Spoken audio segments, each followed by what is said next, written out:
Hello student, today we are going to learn English grammar. आज आपण पाहणार आहोत simple tense, simple future, simple present and simple past.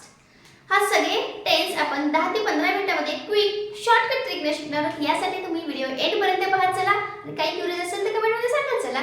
Okay, चला पाहूया मग कसे आपल्याला आयडेंटिफाय करता येईल किंवा कसे टेन्स आयडेंटिफाय करायचे आणि कसे सेंटेन्स बनवायचे सिंपल प्रेझेंट, सिंपल पास्ट आणि सिंपल फ्युचर मध्ये. चला वेळ न घालवता पाहूया. First simple present, simple present, simple past and simple future. पहा, प्रत्येकात आपण एक सेंटेन्स घेऊया आणि यानुसार आपण पाहूया याच्यामध्ये नेमकं डिफरन्स काय. कंपेअर केल्यावर तुम्हाला लवकर लक्षात येईल की आपण याच्यामध्ये कुठल्या पद्धतीने गेल्यावर कसं आपल्याला समजेल. सिंपल प्रेझेंट असतो, याचा फॉर्म्युला पहा s प्लस v1 ब्रॅकेट मध्ये v ला s किंवा es प्रत्यय असतं. ओके, किंवा इथे प्लस केलं तरी चालतं. प्लस o म्हणजे ऑब्जेक्ट प्लस कॉम्प्लिमेंटरी असू शकते. Okay, then next simple past मध्ये यासारखाच s लिहा प्लस v2. काय करायचं तर v1 आहे इथे v2, ह्याला s तसं काही नाही. प्लस o प्लस c लिहिलं चालतं नाही तर object. Okay, simple future s plus shall oblique will plus v1 plus o. किंवा हे खाली लिहिते सुट्ट वाटेल तुम्हाला ओळखू येईल पण व्यवस्थित. shall oblique will plus v1 plus o. आता कंपेअर करूया आपण.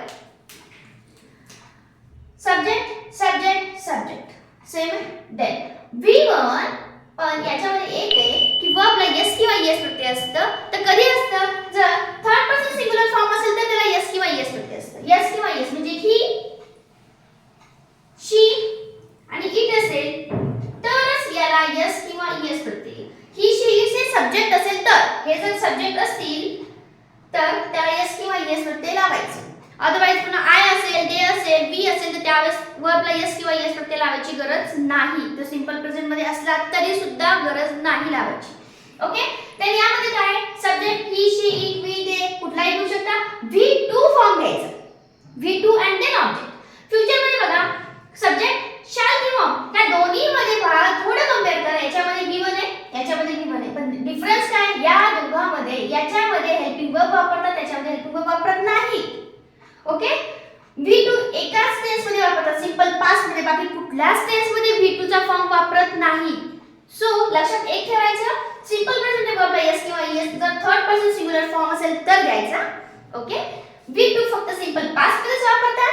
आणि मग याच्यामध्ये काय वेगळे सिंपल फ्युचर टेन्स मध्ये हा एकमेव असा टेन्स आहे ज्यामध्ये सिंपल असताना सुद्धा त्यामध्ये हेल्पिंग वर्ब वापरतात. म्हणजे पहा s किंवा es v2 आणि याच्यामध्ये असतो हेल्पिंग वर्ब. कोणी त्याला लिंकिंग वर्ब पण म्हणतं.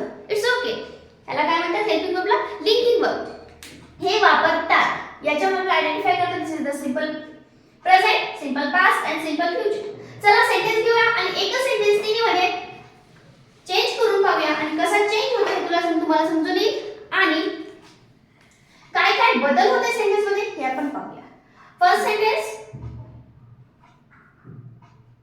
जो प्ले, आता यस लावले पहा मी, जो प्लेज टेनिस. ओके, आता पास्ट मध्ये करूया ना, जागा मावते इथे खाली लिहिते जो प्लेचं काय लिहिणार, प्लेड लिहिणार. याला काय लिहिणार मी v2 फॉर्म आहे याचा प्लेड टेनिस. ओके, काय चेंजेस काय दिले आता याच्यामध्ये. सिंपल फ्युचर कसं होणार आहे, जो विल प्ले टेनिस.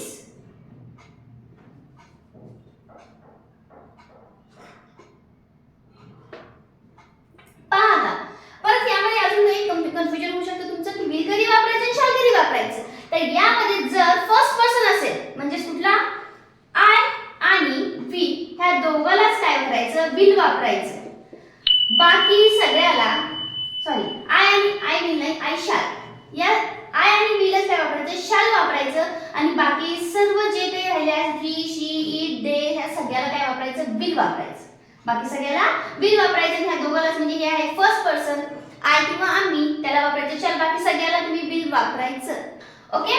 पहा आता इथे चेंजेस कसा झालाय, वर्ब फर्स्ट फॉर्म मध्ये फक्त त्याला यस प्रत्यय का, जॉन आहे तुम्हाला ही शी नाहीये, नाही जॉन कोण आहे, मुलगा आहे म्हणजे आपण ते ही वापरू शकतो, म्हणून याला यस प्रत्यय लागले वर्बला. आता इथे पहा जॉन V2 आले.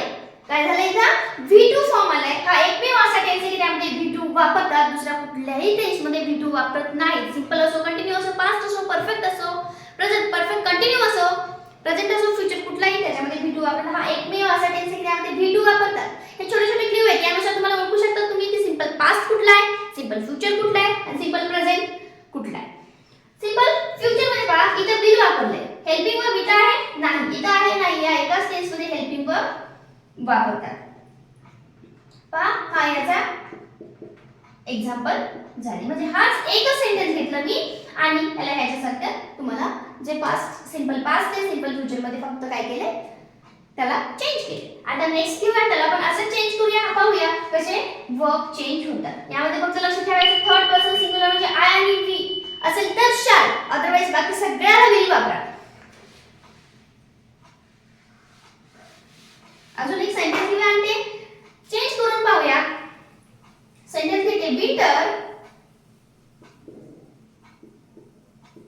Winter comes. पहा आता तुम्ही म्हणता विंटर आहे, कम्स दिलं का, इट आहे. Winter comes after, winters come after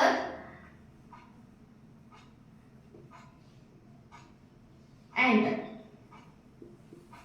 okay. हा झाला फर्स्ट. आता याला मी पास्ट मध्ये करते. आता मी इथंच लिहिते कारण खाली मध्ये लिहिते समजून येईल तुम्हाला. हा झाला सिंपल प्रेझेंट झाला. आता याला पास्ट मध्ये चेंज करूया. विंटरला विंटर लिहूया यस. ओके. आता कमचं काय होते, V2 कम केम होते. मग ह्याचा यस काय ते बघायचं नाही, सिंपल इथे लिहायचं केम. बाकीचा सेंटेन्स हा as it is after end. हे झालं सिंपल पास्ट. पहा चेंजेस कसे होत आहेत, मी फक्त इथं वर्ब चेंज केला, बाकी सेंटेन्स ऍज इट इज. इथं V1 होता, इथं V2 लावला. हा यस लिहिला, यस किंवा यस प्रत्यय असं इथं काही नाहीये, जस्ट ओन्ली V2. ओके. आता करूया सिंपल फ्युचर. विंटर सब्जेक्ट जसा तसा लिहूया, शॅल किंवा विल वापरायचे. आता मी सांगितलं आय आणि वी असेल तर काय वापरा, शॅल वापरा, अथवा सगळ्याला विल वापरा. चला इथं पण काय केलं, विंटर विल, विंटर विल. आता मात्र V1 वापरायचं म्हणजे हे V1 नाही कारण ह्याला यस प्रत्यय लागला, यस काढून टाकायचं मग वापरायचं म्हणजे येणार आहे कम. आणि बाकीचं ऑब्जेक्ट तसंच आफ्टर एंड.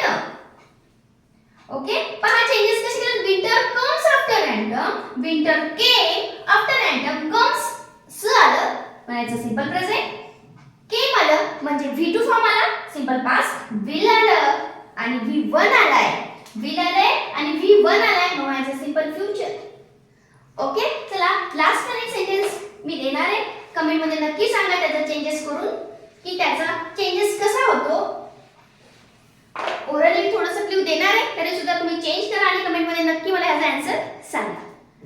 सेंटेन्स आहे मी सिंपल प्रेझेंट मध्ये देणार आहे. सेंटेन्स वाटल्यास नोट डाउन करा. चला. The sun rises in the east. Orally तरी मी सांगणार आहे तरी पण पहा. द सन राइजेस, बघा इथे यस लागले, लक्षात येतं हे कुठला टेन्स आहे, सिंपल प्रेझेंट टेन्स. कुठला आहे, सिंपल प्रेझेंट टेन्स आहे. मग तुम्ही पास्ट टेन्स काय करणार, राहायचं होतं रोज आणि राहायचं इथं व्हायचं रोज. तुम्हाला रोज म्हणजे तर गुलाब नाही, इंग्लिश मध्ये एका वर्डचे वेगळे अर्थ निघतात आणि याचा V2 रोजच आहे म्हणजे the sun rose in the east. आणि ह्याचा फ्युचर काय येतो मग व्हिडिओमध्ये कमेंट मध्ये मला नक्की सांगा याचा सिंपल फ्युचर तुम्हाला काय येतं. ओके. व्हिडिओ कसा वाटला सांगत चला, काही क्युरीज असेल कमेंट मध्ये सांगत चला. व्हिडिओ कसा वाटला हे सुद्धा कमेंट करत चला. व्हिडिओला लाईक करून घ्या आणि चॅनल सबस्क्राइब करायला मात्र विसरू नका. ओके. थँक्यू.